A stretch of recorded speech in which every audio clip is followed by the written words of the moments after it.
who was a dark horse to get that third spot. Georges Zenatos there in the second row. Klaus Schultz, and then we have Moritz Lerner rounding out the third row there. And then here is the start. Dermot solid off the line. He actually breaks away from Great Heinemann. start from Lerner.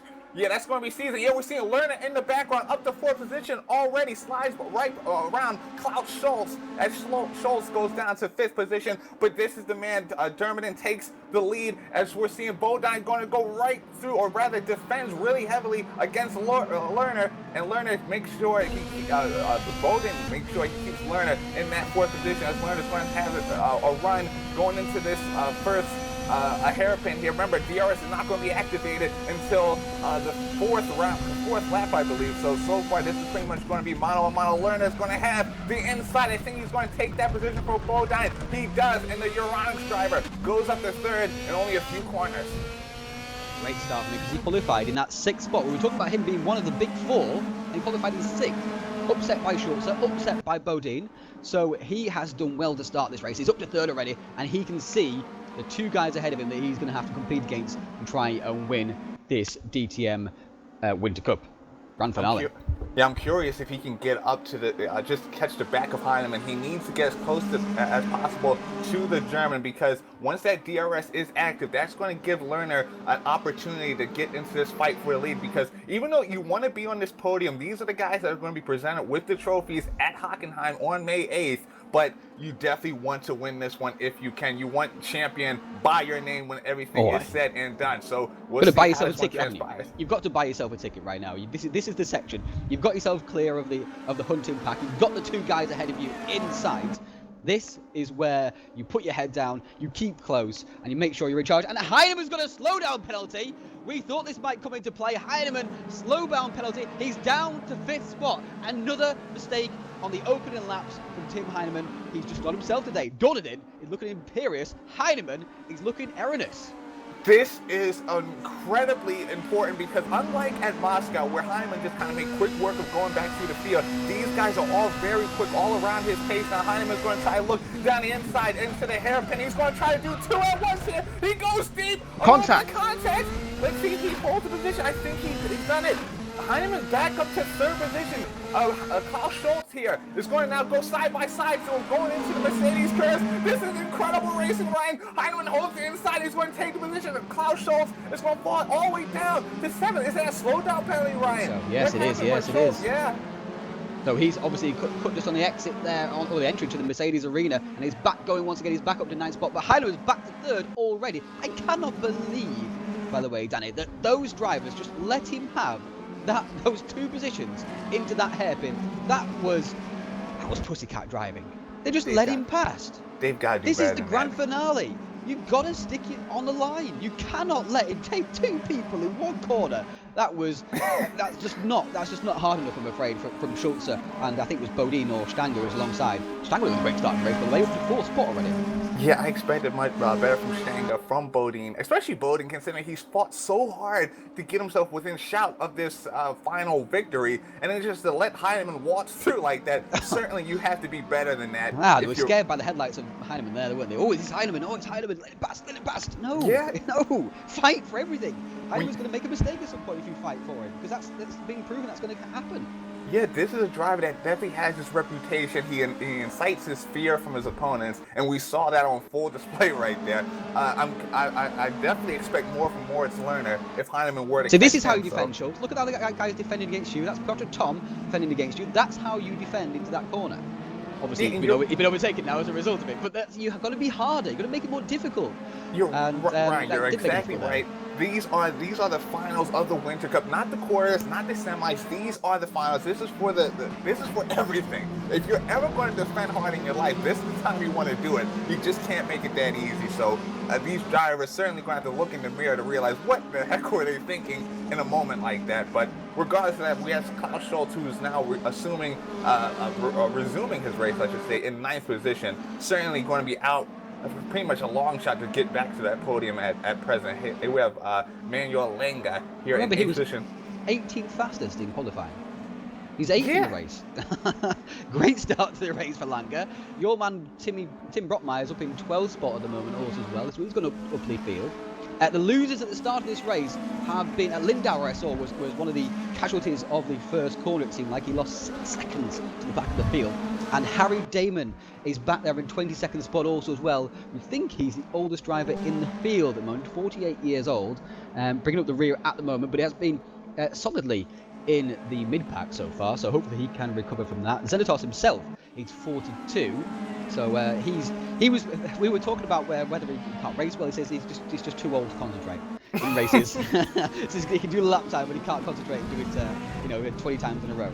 Yeah, because that's what we were questioning. We thought that Xenitos was a really young guy, considering his mentality, when he was driving, and actually cutting away from that. We have Tim Heineman already catching Moritz Lerner, is going to make this move through the Mercedes arena, and that is done and signed for Tim Heineman up to 2nd position, and now he only has one man in his crosshairs, and that's going to be Alexander Dermidin, only 2.5 seconds up the road. We'll see if Heineman, he has time in 24 minutes to actually catch Dermidin. We'll see if he can do this and actually claim this DTM finals. Heineman's making everyone but Dornadin look like amateurs right now, just driving past them. Certainly on another level. Seems to have that prowess when it comes to overtaking other cars, and just has that aggression that some of these other guys just can't quite deal with. Maybe they're more hot lappers than racers. Heineman, of course, is a seasoned sim racer. Has been many top championships. Knows exactly how to not only defend his position but overtake cars in front of him. And you can just see that lack of seasoning apparent in some of his competitors. I don't think Dermidin's going to have that issue, but I've been wrong before so far, so we'll see. Yeah, I mean, Dornadin hasn't really been challenged in these races that we've seen so far. He's just kind of gone straight out there, led from the front, won the race. So it will be interesting to see if Heineman can catch him. But remember, he's still over 2 seconds behind Dornadin, not catching him so far. So that's interesting. And Lerner is right in behind, actually. Well, we'll keep a close eye on that on the timings. We're going to have to look at it right now, actually, because Lerner right up behind him in the century. The DRS will be active on the next, this lap actually. This lap it is active, so already we got DRS going, and Lerner looking to use it to his advantage. And Dornadin will be loving this because he's got more than a second gap, and Heineman can't use DRS. Lerner can use DRS. Oh, there's a little bit of a look there. Did not go for the move, and now we have to stick with Heineman through this section here. And Heineman, look at that! Absolutely nailed that section. Lerner lost almost half a second to him through there. You're exactly right about Dermidin. He's got the gap, doesn't have to worry about DRS. Meanwhile, Lerner can really pester Heineman to the best of his abilities. Lerner, I mean, we talked about in the pre-race that he's got about 5 segments of track that he can actually use or realistically use DRS and make an overtake, because there's just so many mini straights around Hockenheim, and this could be one of them. Let's see if Lerner can too far back this time. If anything, now if he can just hook up this first sector, then he's got a prime opportunity going down that sector 2 straightaway, going to the hairpin to actually get a move done coming out of the Parabolica here. So here's the second and the third corner coming around the Parabolica, only a few meters, and now it's time to activate DRS to reach a second up the road. Maybe Heineman actually broke the second to him, I believe. No, it's still 7/10. Still 7/10. 7/10, yeah, so he's there. Maybe he already used DRS. I'm quite sure he's not. Why he's not using it? I'm really baffled. Maybe he felt that. Very late on the brakes there. Maybe he felt that the slipstream was enough for that position. Meanwhile, we've got a big battle between Bodine and Stanger in behind. Bodine gets a bit of a gap. Stanger was a little bit closer, not too far. Sorry, I meant Stanger and Xenitos. My apologies. Yeah, Xenitos. Xenitos qualified 4th, down to 6th. It's got to deal with, like you're saying, Stanger out in front of him. Xenitos plagued by numerous mistakes last time out at Moscow. This time seems to be a little bit more consistent. He's made it 10 minutes into the race without spinning so far. So that's definitely improved on last event. Sorry to delay you there, Josh, but you're always on. Oh, we've cursed him. You cursed him, Ryan. He might have the broadcast in the background or something. He put an inch of wheel on the grass there into the braking zone. And what's happened now? He's just gone straight on and allowed Stanger through. Okay. So just when we think... and landed now as well. I've completely... yeah, he's completely undone. Let's not watch him anymore. Let's watch somebody else who's battling. Schergel is battling for 15th position right now. Just on the Heineman-Dornadin battle, Heineman's not gaining on Dornadin, really. I mean, it's fluctuated by a few tenths here and there, but overall over the lap, he's not gaining. So that's an interesting... story right now. with a third of the race gone already as well, Dan. He's gone a third of the way into this race already. And Dunedin has that over 2-second lead over Heinemann. Kind of curious what's going on. I saw that the gap fluctuated, but now it seems to have come down by maybe a tenth or two. So that could be definitely something to keep our eye on. Here we have Pietra Tom falling down to 13th position. Remember, qualified inside the top 10, so certainly not a good run from Tom. Also didn't have a good run at Moscow once the actual racing started. So Tom certainly under threat here. I believe that's going to be Klaus Schultz. No, Schultz is out in front. That was actually Stefan Fritsch. My apologies, yes. I clicked on the wrong Red Bull Audi there. Oh, around the outside. Oh, hello! Into the wall. And Fritsch, he's got to deal with a wayward Audi coming out of nowhere there. Fritsch is somebody who qualified, who actually finished, I think, 7th. Oh, in the wall, Tom! In the wall has gone Piotr Tom. I can't click him. He's going down the field too quickly. Here we are. There he is. So in the wall, coming out of the Mercedes arena, we talked about mistakes from Xanatos, and Tom did the same thing, didn't he, in the semi-final at Moscow Raceway. Looked quick in the top 5 and made mistakes and dropped back and almost threatened not to get into the top 12. And there we see the same thing again. So we've seen 2 accidents there in just a couple of corners. Collision between Pluderman and Fritsch, and now Tom looked like he did that all by himself.